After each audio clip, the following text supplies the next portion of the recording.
গর্ভধারণ করার পর থেকে বিভিন্ন ধরনের সমস্যার সম্মুখীন হতে হয় গর্ভবতী মায়ের। তবে যদি গর্ভাবস্থার প্রথম দিক থেকে এই কাজগুলো করা হয়, সন্তান প্রিমেচিওর, সন্তান নষ্ট থেকে শুরু করে বিভিন্ন ধরনের সমস্যার সম্মুখীন হতে হবে। তারই মধ্যে একটি হচ্ছে গর্ভধারণ করার পর থেকে বিভিন্ন ধরনের ওষুধ মেডিসিন খাওয়া বিশেষজ্ঞ ছাড়া। যদি আপনার বিশেষজ্ঞ প্রেসক্রিপশন ছাড়া কোনো ধরনের অ্যান্টিবায়োটিক ওষুধ বা যে কোনো ধরনের খেয়ে থাকেন, সেই ক্ষেত্রে কিন্তু সন্তান মিসক্যারেজ হতে পারে। তাই গর্ভাবস্থার প্রথম দিক থেকে অবশ্যই সতর্কতার সাথে চলাফেরা করা অবশ্যই উচিত। মনে রাখতে হবে, দূরে কোথাও ভ্রমণ থেকে শুরু করে সিঁড়ি দিয়ে উঠে নামা, ভারী কিছু বহন করা থেকে অবশ্যই বিরত থাকতে হবে। প্রথম 3 মাসে যে মিসক্যারেজটি হয়ে থাকে সেটির অন্যতম কারণটি হচ্ছে দূরে কোথাও ভ্রমণ, ভারী কোনো কিছু বহন করা কিংবা চলাফেরার মাধ্যমে স্বস্তিতা অনুভব না করা। যে কোনো কাজ করলে হাঁপিয়ে থাকা, হাঁপিয়ে যাওয়ার পরও বিশ্রাম না নেওয়া, এই কারণগুলোর মধ্যে হতে পারে আপনার খিঁচুনি, বমি ভাব, বিভিন্ন ধরনের মর্নিং সিকনেস থেকে শুরু করে বিভিন্ন ধরনের সমস্যায় পড়তে হয়।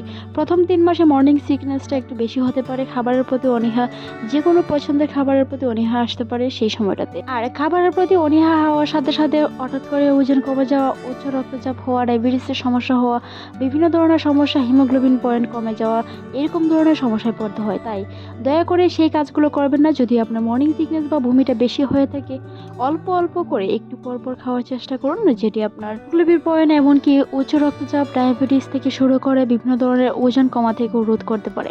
অল্প অল্প করে খাওয়ার চেষ্টা করুন। যেটি খান সেই খাবারের জন্য পুষ্টি সমৃদ্ধ খাবার, অল্প পরিমাণে খাওয়ার পরের জন্য বেশি পুষ্টি পায়, সেই বিষয়গুলো খেয়াল রাখতে হবে।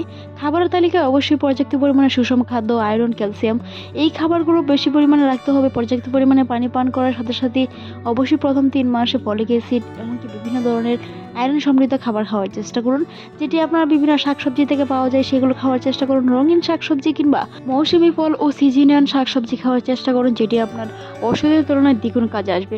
মনে রাখতে হবে, গর্ভাবস্থায় কিছু ধরনের ফল বা কিছু ধরনের খাবার আপনাকে অ্যাভয়েড করতে হবে। তা নিয়ে আমাদের চ্যানেলে অসংখ্য ভিডিও আছে, চাইলে ভিজিট করে আসতে পারেন। গর্ভাবস্থার প্রথম 3 মাসে যে লক্ষণগুলো বিশেষ করে প্রকাশ পায় সেটি হচ্ছে তলপেটে পিন ব্যথা হওয়া, শরীরে বিভিন্ন জায়গায় হালকা পরিমাণে ব্যথা হওয়া। ব্যথাগুলোর কারণে অনেক সময় অনেক বিভিন্ন ধরনের ছেক দিয়ে থাকেন। যখন আপনার গর্ভধারণ হয়ে যাবে, অর্থাৎ বীর্যটি রূপিত হবে, সেই সময়ের পর থেকে পিন ব্যথাটা অনুভূত হতে পারে। সেটি স্বাভাবিক, তবে কোনো ধরনের ছেক দেওয়া যাবে না। যদি আপনি গরম পানির ছেক বিভিন্ন ধরনের দিয়ে থাকেন বা ওষুধ খেয়ে থাকেন, সেই ক্ষেত্রে কিন্তু মিসক্যারেজ হতে পারে, বিভিন্ন ধরনের সমস্যায় পড়তে পারেন।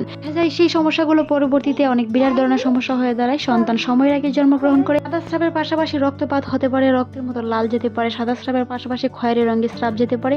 সন্তান সময়ের আগে জন্মগ্রহণ থেকে শুরু করে বিভিন্ন ধরনের সমস্যায় পড়তে হয়। তাই দূরে কোথাও ভ্রমণ থেকে শুরু করে বাড়ি কোনো কিছু বহন করে অবশ্যই এড়িয়ে চলুন। গরম পানির পট বা ছেঁক নেওয়া থেকে অবশ্যই বিরত থাকুন। সেই সময়টাতে যদি আপনার গর্ভধারণ হয়ে থাকে, চিকিৎসকের পরামর্শ ছাড়া কোনো ধরনের ওষুধ খাওয়া থেকেও বিরত থাকুন। গর্ভধারণ করার পরে কিছু পিন ব্যথা হতে পারে, বিভিন্ন ধরনের সমস্যার সম্মুখীন হতে পারেন, তবে সেটি অবশ্যই এড়িয়ে চলার চেষ্টা করুন বা সহ্য করার চেষ্টা করুন। মনে রাখতে হবে যেন মিসক্যারেজ না হয় বা আপনার সব কিছু নিয়মিত থাকে, সেই বিষয়ে খেয়াল রাখতে হবে। সুস্থ সন্তান, সুস্থ পরিবারের দিকে লক্ষ্য রাখুন। মায়ের সচেতনতাই একজন শিশুর সুস্থ জীবনের লক্ষ্য।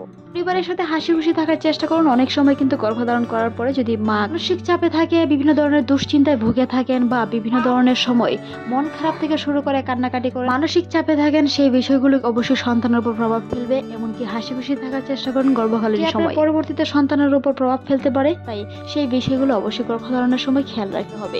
মনে রাখবেন, অবশ্যই পুষ্টি সমৃদ্ধ খাবার, পর্যাপ্ত পরিমাণে পানি, সুষম খাদ্য নিশ্চিত, তা থেকে শুরু করে অল্প পরিমাণে খাবার খেলেও যেন তাতে পর্যাপ্ত পরিমাণে পুষ্টি সমৃদ্ধ থাকে, সেই বিষয়গুলো খেয়াল রাখতে হবে। শিশুর মেধা বিকাশের জন্য বিভিন্ন ধরনের সমৃদ্ধ খাবারের পাশাপাশি বাদাম বীজ, কুমড়োর বীজ বা বিভিন্ন ধরনের বীজ খাওয়ার চেষ্টা করুন, যেটি আপনার গর্ভাবস্থায় শিশুকে মেধাবী করতে সহায়তা করে। তাছাড়া বিভিন্ন ধরনের অঙ্গ প্রত্যঙ্গ গঠনেও সহায়তা করে। ভিডিওটি এই পর্যন্ত ভালো লাগলে সাবস্ক্রাইব করুন, সেই সাথে আপনার মতামত অবশ্যই জানান। এরকম অসংখ্য ভিডিও পেতে অবশ্যই আমাদের চ্যানেলটি সাবস্ক্রাইব করতে ভুলবেন না। এরকম অসংখ্য ভিডিও পেতে অবশ্যই আমাদের চ্যানেলে ভিজিট করে আসবেন। এর সাথে ভিডিওটি এতক্ষণ দেখার জন্য আপনাকে অসংখ্য ধন্যবাদ।